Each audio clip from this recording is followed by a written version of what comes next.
Hello, Jai Hind.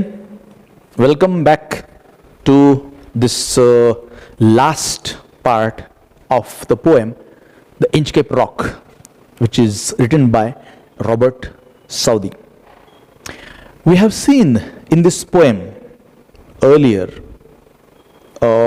what happened to the Inchcape bell, what happened to the Inchcape rock, and how Sir Ralph the Rover was punished for his misdeeds. और इस poem में हमने वो चीज़ सीखा था कि जैसी करनी वैसी भरनी, as you sow so shall you reap. जो दूसरों के लिए गड्ढा खोदता है उसके अंदर वो खुद गिर जाता है। ये हमने इस पोएम में देखा था। अब studying poem is not only, as I already told you, not only learning the poem, हमको उस पोएम के फिगर ऑफ स्पीच और अलग अलग पोएटिक डिवाइसेस कौन से ये भी हमको सीखना पड़ता है। तो उसी हिसाब से हम अब सीखने वाले हैं इस पोएम में कौन से फिगर्स ऑफ स्पीच है। दिस इज अ बैलेड, और बैलेड मतलब बहुत सारे फिगर्स ऑफ स्पीच उसके अंदर होते हैं। यहां पे भी है, राइमिंग स्कीम भी है। तो पहले हम देखते हैं कि कौन से फिगर्स ऑफ स्पीच इसके अंदर है। लाइन बाय लाइन हम जाएंगे और उन सब फिगर्स ऑफ स्पीच को सीखेंगे। Okay, let's see the first line. जैसे टाइटल अगर देखेंगे द इंचकेप रॉक, इसके अंदर कोई फिगर ऑफ स्पीच नहीं है। ओके, फर्स्ट लाइन में जाते हैं। No stir in the air, no stir in the sea. इसके अंदर कौन सा फिगर ऑफ स्पीच है? सोचो, आप वीडियो पॉज करके भी सोच सकते हैं, आपको पता लगेगा, और फिर टेक्स्ट बुक पे लिख के रख सकते हैं। सही है, सबसे पहला फिगर ऑफ स्पीच इसके अंदर है रिपीटेशन, क्योंकि नो स्टर इन द भी रिपीट किया हुआ है एक्चुअली। तो 4 वर्ड रिपीट किए हैं, सिर्फ 2 ही वर्ड्स अलग अलग है, तो रिपीटेशन, कंप्लीट वर्ड रिपीट किया गया है, तो रिपीटेशन है। एंड एलिट्रेशन भी इसके अंदर। एलिट्रेशन तो मैं कहता हूं कि ऑलमोस्ट हर लाइन में आपको मिलेगा, एकदम मुबलक साटा उसका इसके अंदर। ओके, बहुत सारे एलिट्रेशंस आपको इसके अंदर मिलेंगे। तो स्टर ये दोनों सेम वर्ड्स है, तो इसके स को आप एलिट्रेशन नहीं बोलेंगे, लेकिन स्टर और सी इसको एलिट्रेशन बोलेंगे। स साउंड इज रिपीटेड। और कोई है इसके अंदर? No stir in the air, no stir in the sea. No, 2 figures of speech बहुत हो गए। The ship was as still as she could be, इसके अंदर कौन सा है? Yes, it is alliteration. कैसे? यहां पे है शिप और शी इसके अंदर। ओके, अब एक बात यहां पे ध्यान में रखो, स और श ये 2 अलग अलग साउंड्स है, और ये 2 साउंड्स अगर एक लाइन में आते हैं, स और श, तो एलिट्रेशन नहीं होगा। श या स होना चाहिए, राइट? तो यहां पे शिप और शी एलिट्रेशन है, तो यहां पे स्टिल और शी को एलिट्रेशन नहीं बोलेंगे। Got it? अब one more figure of speech, people say it is there. बहुत सारे लोगों को लगता है कि इसके अंदर है, बट ऐसा नहीं है, दैट इज सिमिली। कुछ लोग ऐसे कहते हैं कि इसके अंदर सिमिली है, लेकिन इसके अंदर भाइयों और बहनों सिमिली नहीं है। क्यों नहीं है? इसलिए नहीं है क्योंकि यहां पर कंपैरिजन जो है वो अलग अलग चीजों में किया ही नहीं गया ना। जब कंपैरिजन अलग अलग चीजों में होता है तब सिमिली होता है, जब कंपैरिजन सेम चीजों में होता है तो कहां से सिमिली आएगा? तो no simile is there. Okay, तो यहां पर शिप में ही कंपैरिजन है। शिप जितना स्थिर हो सकता है उतना स्थिर था, ऐसा बोला है। तो अलग अलग चीजों में कंपैरिजन है ही नहीं, right? That's why there is no simile in this line. Her sails from heaven received no motion, कौन सा फिगर ऑफ स्पीच है? यस, एलिट्रेशन है। हम ऐसे बोलते हैं ना, मजबूरी का नाम एलिट्रेशन। अब जहां पे कोई फिगर ऑफ स्पीच मिला नहीं, आप तुक्का लगा सकते, लगे तो एलिट्रेशन है इसके अंदर, क्योंकि यहां पे हर और हेवन ह साउंड को रिपीट किया गया है, so that's why it is alliteration. एक और है, yes, inversion. Inversion is the figure of speech. Inversion कैसे? The sentence is not given in prose order, and when the sentence is not given in prose order, it is called as inversion. तो subject क्या है इस sentence में, पता लगाओ. हर sales, right. तो यहां पे हर सेल सब्जेक्ट है, तो उसके तुरंत बाद तो वर्ब होना चाहिए ना. तो वर्ब है रिसीव्ड, लेकिन बाद में आया है वो. तो करेक्ट ऑर्डर क्या होना चाहिए? It should be her sales received no motion, right? पहले subject, फिर verb, फिर object, फिर adverb. लेकिन यहां पे adverb ने थोड़ी जल्दी की है, वो पहले घुस गया है. Her sales from heaven ऐसा बोला है. The correct order should be her sales received no motion from the heaven, right? Next line, her keel was steady in the ocean. No figure of speech. इसके अंदर कोई figure of speech नहीं है. ये था first stanza. Second stanza, without either sign और sound of the shock. Alliteration, sign, sound. The waves flowed over the Inchcape rock. यहां पे कौन सा फिगर ऑफ स्पीच है? No figure of speech. So little they rose, so little they fell. इसमें कौन सा figure of speech है? इसके अंदर फिगर ऑफ स्पीच है. सबसे पहले तो इसके अंदर है repetition, because so little they पहली लाइन है ना, बिल्कुल वैसी लाइन है यहां पे. no stir in the, वैसे यहां पे क्या है?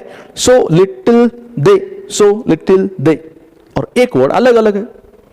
ओके, सो रिपीटिशन है. और एंटीथेसिस बेस के अंदर, क्योंकि रोज और fell opposite ideas are mentioned here, that's why it is antithesis.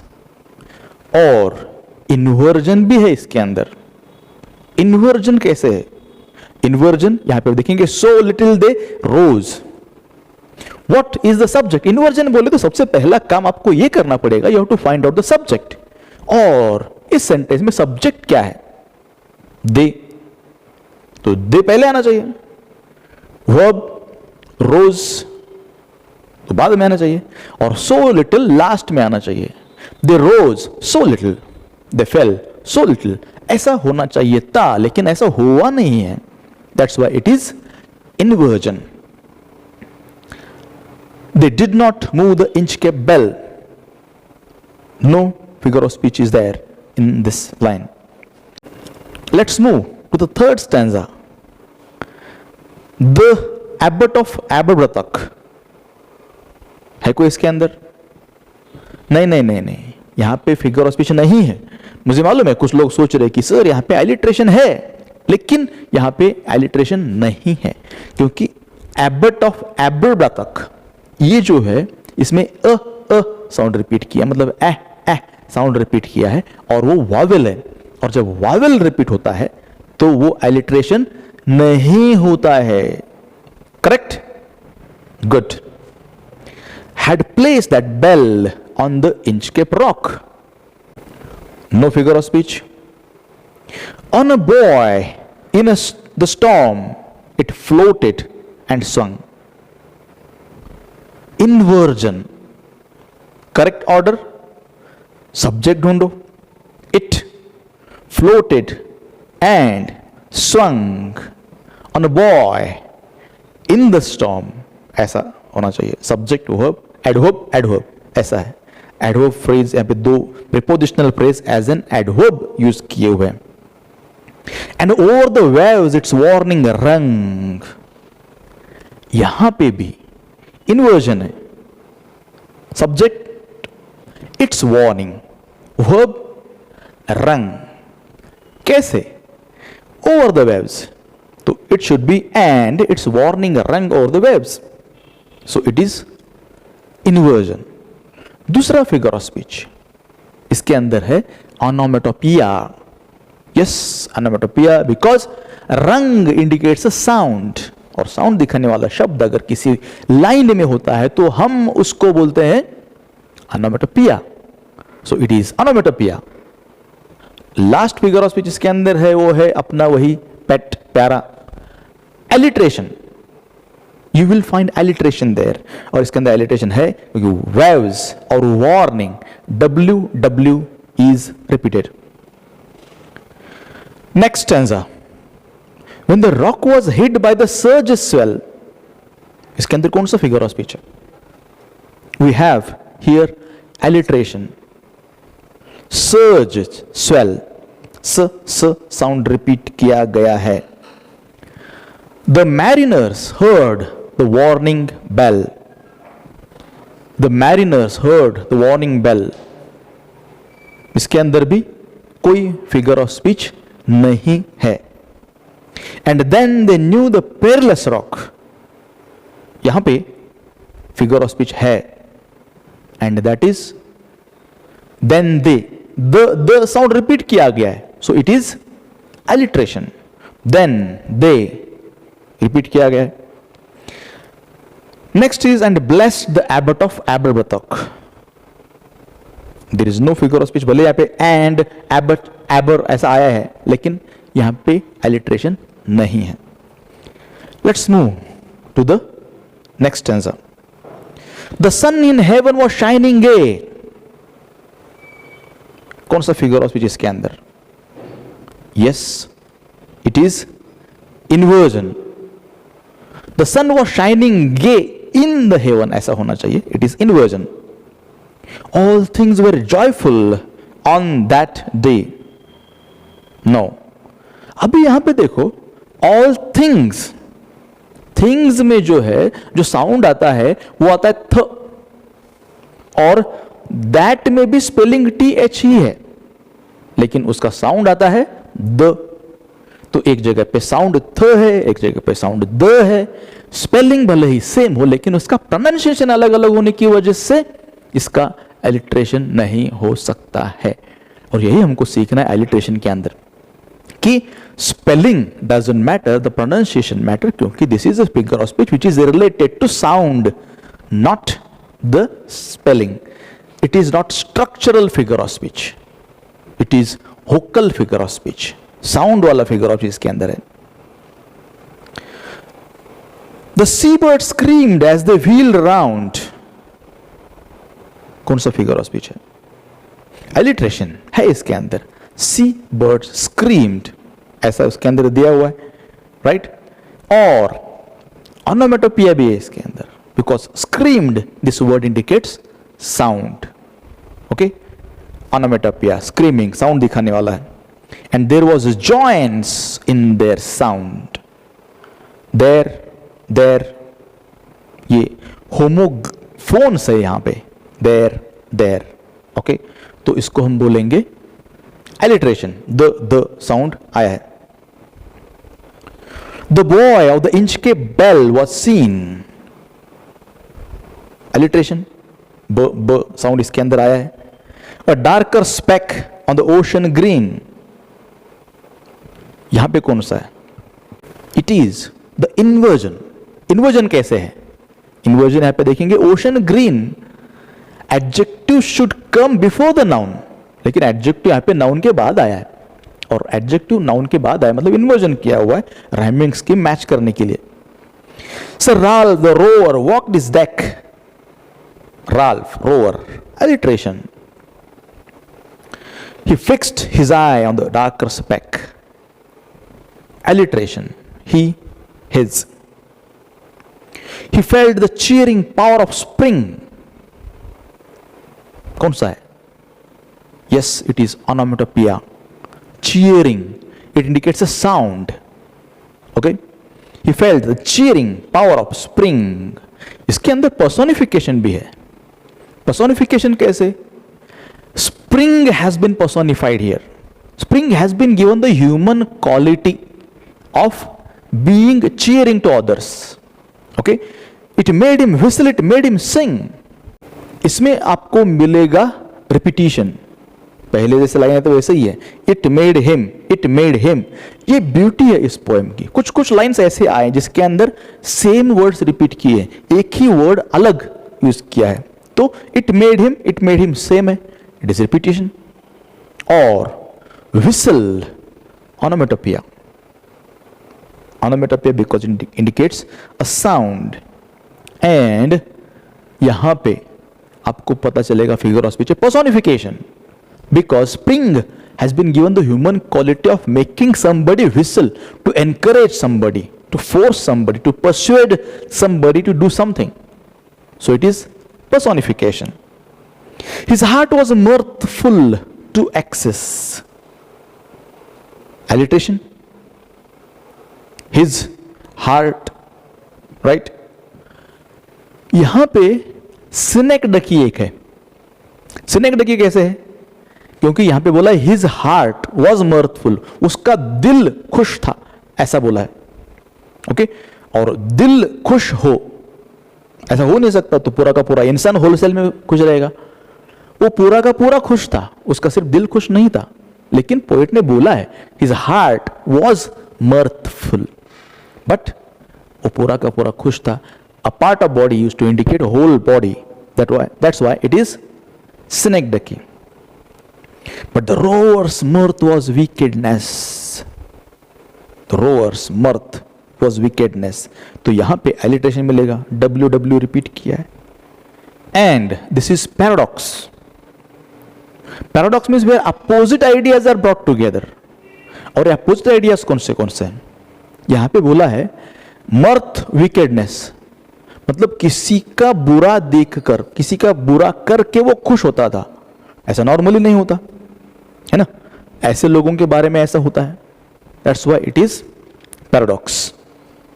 His eye was on the Inchcape float. No figure of speech. Quoth he, my men, put out the boat. Quoth he. यहां पे ऐसा inversion के जैसा लगता है, but actually inversion नहीं है, क्योंकि ऐसा बहुत बार कहा जाता है. Okay, quoth he, you can accept this thing. My man alliteration है. ओके, और यहां पे ओल्ड इंग्लिश वर्ड यूज किया गया है. And when old English word is used, old English words are called as archaic words. और ऐसा एक फिगर ऑफ स्पीच कभी कभी यूज किया जाता है, दैट इज कॉल्ड एज आर्काइज्म. तो आर्काइज्म भी हो सकता है, ज्यादा यूज नहीं करते. Figure of speech is not recommended, but archaism is there. And row me to the Inchcape rock, alliteration, row, rock. And I'll plague the abbot of Aberbrothock. No figure of speech is there in this line.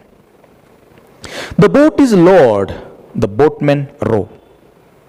Alliteration, boat, boatman. And to the Inchcape rock they go.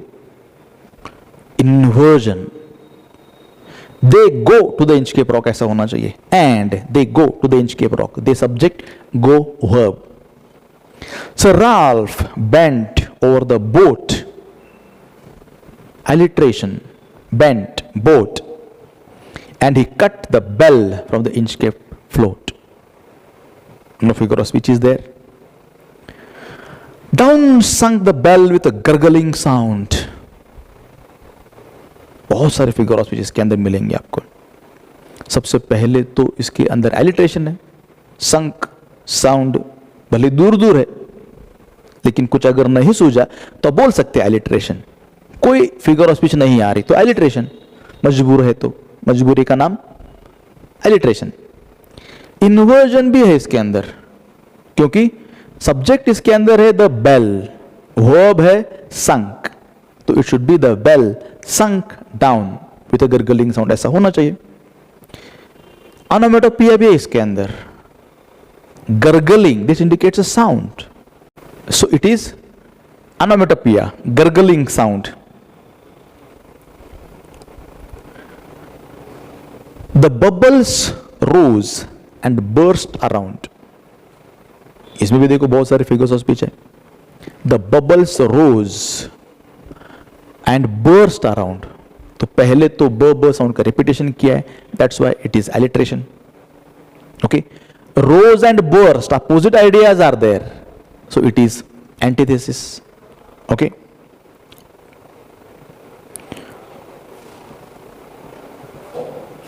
quoth Sir Ralph, the next who comes to the rock. Alliteration, won't bless the abbot of Aberbrothock. No figure of speech. Sir Ralph the rower sailed away. Alliteration. Sir sailed, Ralph rower. He scored the seas for many a day. Alliteration.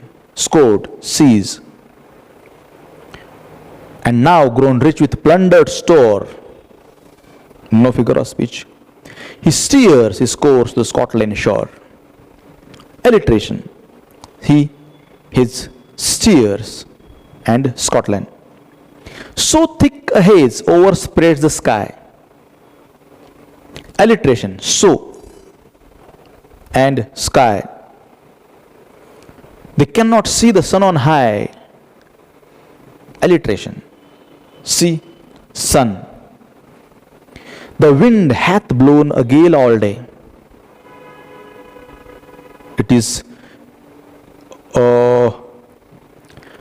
archaism. Old English word is used. Hath, has, old form. At evening it hath died away. It is personification, क्योंकि wind has been given the human quality of dying. It is personification. और यहाँ पे inversion भी है. Subject है it, verb है hath, has died, तो वो आना चाहिए. It has died away at evening, ऐसा होना चाहिए. But inversion किया गया है. On the deck, the rower takes his stand. It is inversion because the subject is the rower. Takes his stand. On the deck, ऐसा होना चाहिए. So dark it is, this see no land. It is alliteration because sir sound is repeated. Or it is inversion as well. That is, it is so dark, they see no land. Quoth Sir Ralph, it will be lighter soon. Quoth, old English word. तो archaism इसके अंदर है. For there is the dawn of rising moon. No figure of speech. Can't steer, said one. The breakers roar. कौन सा है? इसके अंदर सबसे पहले तो इंटरोगेशन है, क्योंकि इसमें क्वेश्चन पूछा गया है. Then a roar indicates a sound. That's why it is onomatopoeia, क्योंकि roar sound दिखाने का काम करता है. For methinks we should be near the shore. It is alliteration. Should or shore. Old English word use किया गया methinks, so it is archaism. Now where we are, I cannot tell. No figure of speech. But I wish I could hear the Inchcape bell. Repetition. I का repetition किया गया. They hear no sound. The swell is strong. Alliteration. Sound repeat किया गया. Though the wind hath fallen, they drift along. It is alliteration. Though they. Till the vessel strike with a shivering shock. Alliteration. Shivering. Shock. Repeat here. Oh Christ! It is the Inchcape rock. It is exclamation. Exclamatory sentence is used here. That's why it is exclamation. Sir Ralph the rower tore his hair. यहाँ पे है alliteration. Ralph, rower, his hair. Okay. He cursed himself in his despair. Alliteration. He, himself, his, ऐसा. The waves rush in every side. No figure of speech. The ship is sinking beneath the tide. No figure of speech. But even in his dying fear, No figure of speech. One dreadful sound could the rover hear. Inversion. कैसा? It should be the rover could hear one dreadful sound. ऐसा होना चाहिए. It is inversion. A sound as if with the inch cap bell. No figure of speech. The devil below was ringing his knell. It is onomatopoeia. क्योंकि यहाँ पे ringing और nail ये दोनों sound indicate करने का काम करते हैं. ओके, तो ये सारे फिगर्स ऑफ स्पीच इसके अंदर क्या है. इस पोएम के राइमिंग स्कीम अगर आप देखेंगे तो it is very simple. First stanza आप देखेंगे, फर्स्ट स्टैंजा के लास्ट वर्ड्स कौन से हैं? सी, बी, मोशन, ओशन. तो फर्स्ट लाइन सेकंड से मैच करती है. मैच करते मतलब राइम करती है. तो सी और बी को हम सिंबल देंगे ए. और आगे जो लाइन है मोशन, ओशन, ये भी राइम करते हैं. तो बी. तो यहां पे राइमिंग स्कीम है ए बी. और यही राइमिंग स्कीम पूरे पोएम में आपको देखने को मिलेगी. तो shock, rock, fell, bell, Aberbrothock, rock, swung, rung. First line rhymes with second, third line rhymes with fourth.